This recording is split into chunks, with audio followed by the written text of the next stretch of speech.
This is the Adafruit BNO055 9-axis orientation sensor.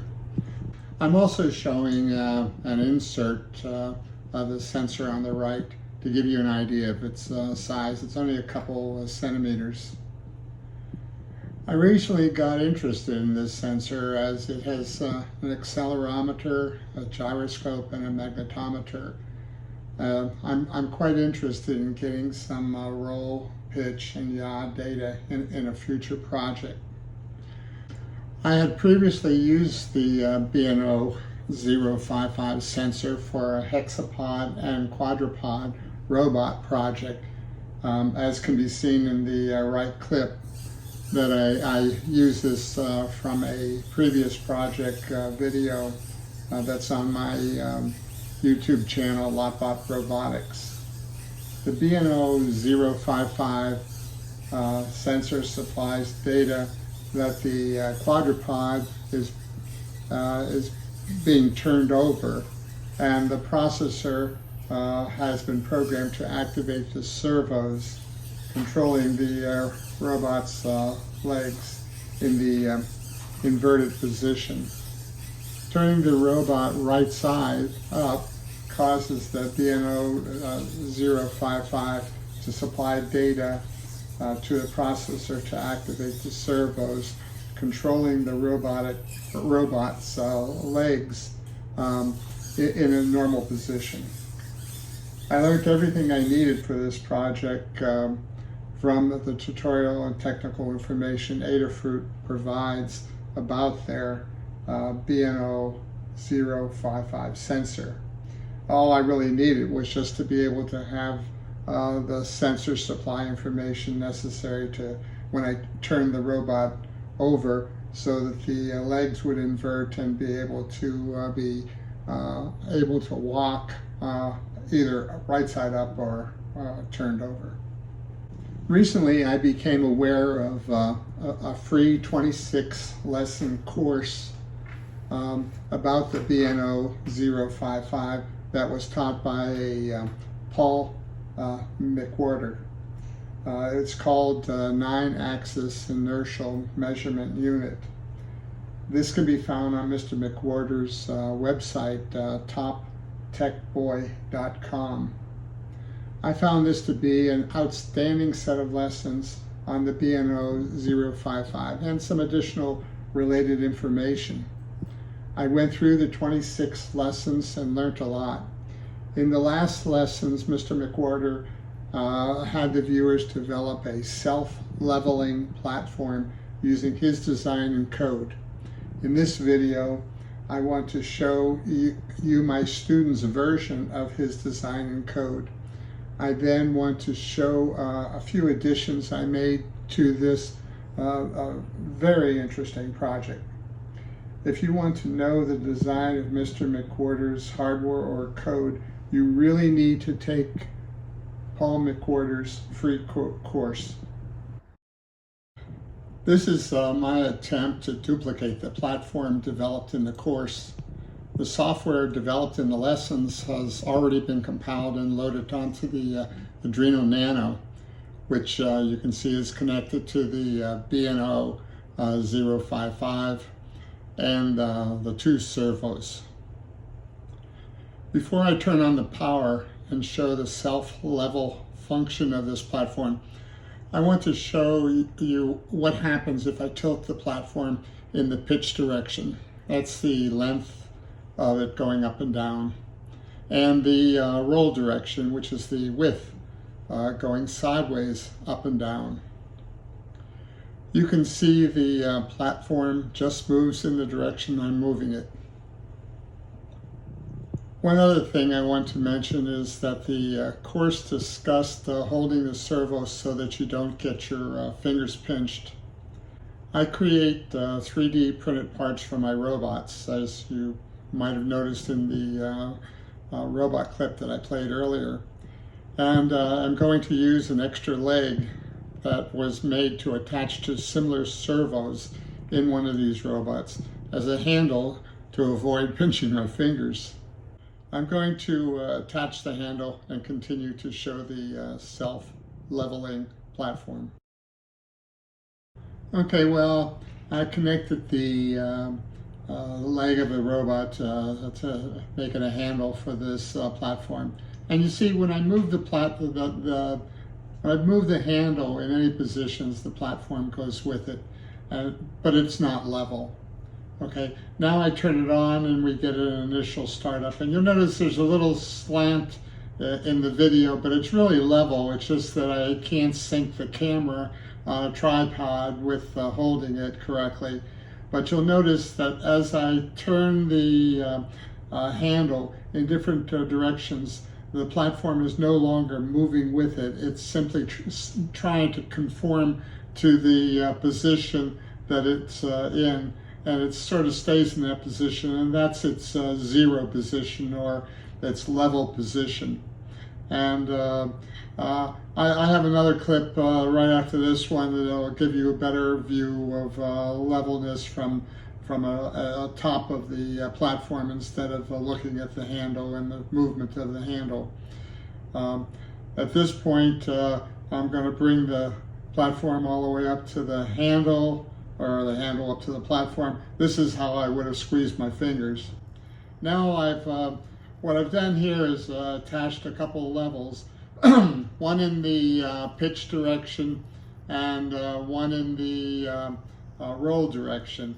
And except for a little bit of jitter from an older hand, which causes a little noise, but the platform stays pretty level, as can be seen by the little bubbles that tend to come back to the center, no matter how I move the handle. I could move it in the pitch direction or in the roll direction, and you'll still see the roll bubble, if you will, and pitch bubble come back to the centers. So you'll see a little jitter, and that's of course because of the noise that my hand is generating. I can't do anything about that. But this is a self-leveling platform, and this is the one that was discussed in Mr. McWhorter's class. Two things I need to mention before I go on. When you compile a program and download it to an Arduino board, and then you turn off the power, that executable code is still there when you power the Arduino on. All Arduinos have an Eprom, which is another memory module that a program can use to read and write data that is saved when the Arduino is powered off and then it's powered back on. The Arduino website shows that different microprocessors that are on the different Arduino boards have EPROMs containing the smallest amount of 512 bytes, and then other boards have up to 4K bytes. Another issue is during the course that Mr. McWhorter taught, he mentioned the need to calibrate the BNO055 in order to get valid data. He also shows how to calibrate the BNO055 in several of the lessons. So if you want to calibrate the BNO055, it would be good to listen to his lessons or get that information elsewhere. I think the lessons are really great the way he did it. It does not seem like the BNO055 will save calibration data when the device is powered down. Now, when you loaded the required Adafruit BNO055 library, you also get several examples of using the BNO055. One of those examples shows how you can save the BNO055 calibrations to an Arduino's Eprom and then reload the calibrations to the BNO055 when the device, the sensor itself is powered up. The reason I did not calibrate the BNO055 when I was showing you the leveling platform is because I've already changed the code, the class code that I was using.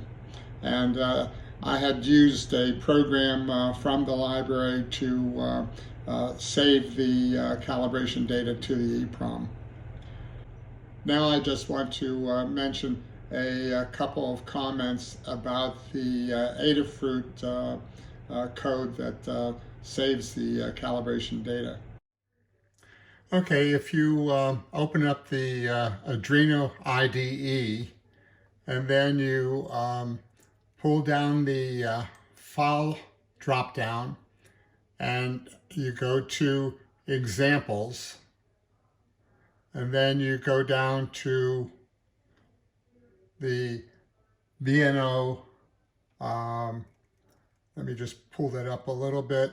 You go down to the BNO055 and you will see examples that came in when you downloaded the library.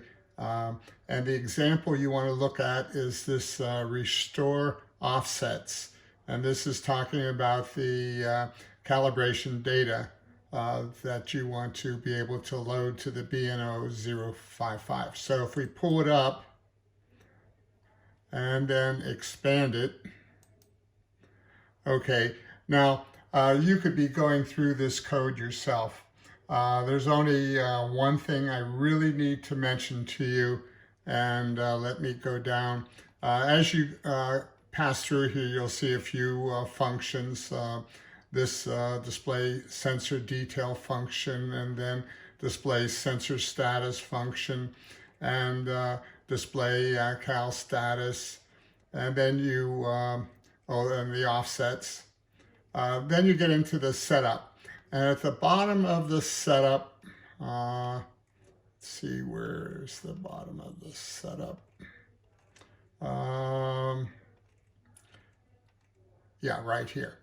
Okay, now what you need to do is when you bring this program up, you have to go through the calibration process that's explained in the class, Mr. McWhorter's class. And you'll see mainly two entries that are important. This one right here, once you've calibrated the sensor, then you can pick up the calibrations with this get sensor offsets for the new calibration. And then you can use the Eprom down here to put those calibrations into the Eprom. That's what this program does. Now, if you want to use those calibrations and reset them when you're in your own application, such as the leveling platform application, what I did was to take this function, and it has a get. There is a get function. So I use the Eprom get function to get the calibrations that were stored there the previous time when this program was run. And then I used the this function, except they have a set sensor offset. So you can do the BNO055 object that you're looking at with the get sensor offsets, and I'm sorry, the set sensor offsets, and you can reestablish the calibration data without having to go through the calibration process. So this is the routine you'd like to use when you do the calibration, so that you could save the calibration data to the Eprom, and then in your own application, like the leveling platform application, you could get that data back out of the Eprom and reset it, so you don't have to go through it each time you run an application using the sensor. A future project that I'm interested in actually requires a lot more programming than can be held in the Arduino. I just wanted to show you that both the Arduinos have about 32 KB of flash memory that you can use for programs, and about 2 KB that you can use for data. They both have an EPROM.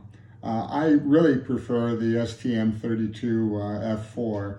The F411 is what I've been trying to use, mainly because it has a large program capacity of 512 KB, and you can have data variables up to 128 KB.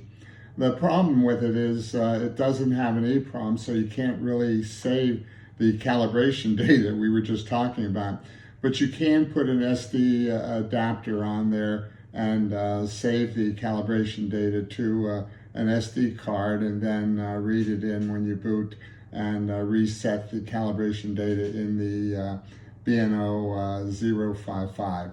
I'm going to try to change the project to a STM32F411 using an SD adapter, and get the project, the platform leveling project to work in that environment. The reason I'm doing that is just to ensure that I can get the SD card and the BNO055 to work with the STM32F411, so I can use all of that in a future project. Well, this is the platform with the STM32F411 connected to a BNO055 via I2C using the STM32's I2C1. It has more than one I2C connectors. It uses pins B6 and B7. I am using an SD adapter powered by the STM32. It uses the 3.3 volt pin. The SD adapter is connected to the STM32 using an SPI interface using SPI1, which uses pins A4, A5, A6, and A7. The STM32 uses a USB to serial adapter to load programs, which can be seen on the small breadboard. This adapter is not needed when the code's loaded, so when I run the leveling platform, I won't have that connected. I also have a insert of the original Arduino Nano for you to see the differences in the wiring. I have modified the class code to get the calibration data from the SD file instead of the EPROM that I showed you before. Now I will show you the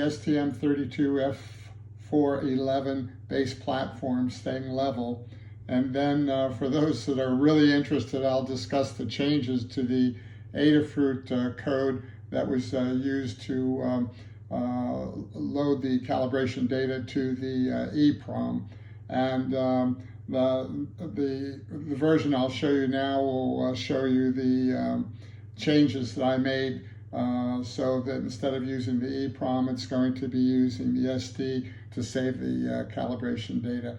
And then, of course, in the code, the class code that I'm using to show the leveling platform, I've changed it similarly to the way I changed it for the EPROM.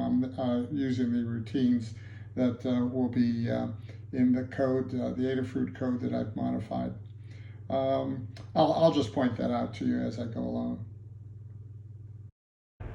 This is a demo of a self-leveling platform using a STM32F411, communicating with the Adafruit BNO055 9-axis sensor. It's on a I2C line using calibration data that was previously saved on a micro SD. I'm using the handle to move the platform as I did before in the pitch and the roll directions. which causes the project's hardware with the software to keep the platform fairly level. The wire is a 9-volt power supply, and it's input to a voltage regulator which produces 5 volts on both sides of the breadboard. One side for the hardware, the servos, and the other side mainly for the STM32 and the BNO055. Of course, the SD comes off of the 3.3 volts of the STM32. The code was previously compiled and loaded to the STM32F4 Okay, this is the Adafruit module that I looked at before with you, and the last time it was using the Eprom to save the calibration data. And this time I'm going to show you the changes that I made to that routine to use the micro SD adapter. Before I do that, I had mentioned that I wanted to use the STM32F4 because it had more flash space. But even with just the changes that I made to go from the Eprom to the SD adapter, I want you to look at the bottom. When I compiled the program, this particular program now takes 36,000 bytes. And as you remember, the Arduino only had 32K.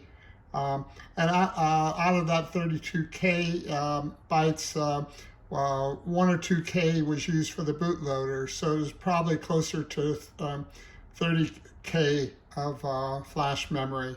Also, if you remember, the Arduino had about 2K for global variables, and I'm using over 2K. This is the F411. As you can see, it has 512K bytes as opposed to the 401, which only had 128K bytes of flash memory. And of course, it had 128K of variables for the F11. Okay, now to get back to the changes. The beginning of the code, it has the include for the EPROM .h file, which we don't need because I'm not using it, but I am using the SD file, which requires an SPI.h and of course the SD.h. What I've done is all of the changes that I made to the code, I put 4 slashes in there, either as the comment or just as an indicator of what was changed. So these 4 variables were defined to read and write to the SD file. Okay, going down, the Nano used for the I2C, the SCL and SDA, it used 4 and 5 pins, and the STM32F4 uses B6 and B7. Continuing, I have to mention this. I had some problems with the reading of the calibration data using the calibration data structure in as a parameter to a function. So instead of having to worry about that, I just put it outside of the code so it's available to all the functions. So that's what's defined here instead of being defined in the setup routine. Okay, we go down, and this is one of the functions that was there. This is another function that was there. Another function, display cal status, was there. Okay, and display sensor offsets was there. Okay, this is one of my routines.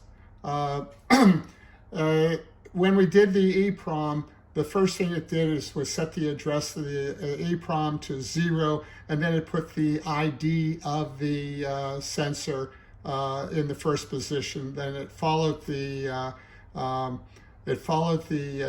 with the calibration data in the Eprom. So this is, I'm simply using a single file, BNO055 ID.txt, to contain the sensor's ID, and this is pretty standard stuff. This is the get function. I have a get function and a put function. So this is where I define the BNO055 ID. If it doesn't find a file, then it's going to return 0. Okay, so the my file, this is how you open the file, and if the file exists after you do the open, then you see if there's any available data. If there's available data, you read a character. If you're not at the end of the record, this /n carriage return is going to tell you you're at the end of the record. So if you're not at the end of the record, this if goes down to the else, and you simply add that character to a string record, a string variable rather. Okay, and then finally you do hit the /n, and then you have a number, and that number gets converted to an integer, which gets moved into this long variable, and then the record gets cleared out. When you finish, you close the file, and if you didn't have the file open, you would have a error reading it. So that's what this would be, and then you return the ID. Okay, so that is the get, and the put function just does the opposite. It removes a previous entry. It opens the file so you can create one, and it takes the BNO055 ID and it puts it out on the file BNO055ID.txt. Of course, if there was no file, then you have a error opening the file. Let's see, this is where I do the put of the sensor's calculation data. In the Eprom, it followed the ID, but on the SD file, I have a separate record for it, or a separate file rather. The file name is BNO055CD instead of the ID one.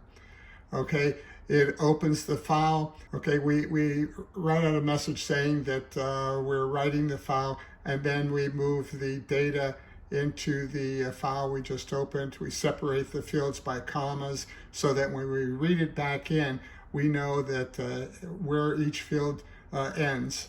And then, of course, the record itself will end with a /n, so we can do that same check as we did with the ID. If there was an error opening the file, we put out a message. Okay, now this is the get of the calibration data, and I told you that on the get I had a problem having a parameter here, and to make it simple, I simply move that up above the code so it's available to this function and also the setup routine. I use a indicator to tell me which field I'm on, and I then go open up the file. Of course, if the file isn't available, then I put out a message. If the file is available, then I go through it. As long as the data is available, I read a character. If it's not the last character of the record, I don't do this. I simply come down to here and I add the file character to the record, and I keep going until I hit a comma. As soon as I hit a comma, at that point, I increment the field. So what I'm doing is this becomes an array of all of the fields that are separated by commas. Of course, if you're at the end of the record. I print out the record, I blank it out, and then I set each of the fields to the array of fields, but I change them to integer and move them into the structure, into the right fields. Okay, that takes care of that. Then I'm in the setup routine, and right here, since I'm using an SD file, I want to make sure it exists. So we check to see if it exists using the SD begin. Since I'm not going to need the address of the EPROM where it starts, or the routine actually started at 0 in the EPROM for the ID.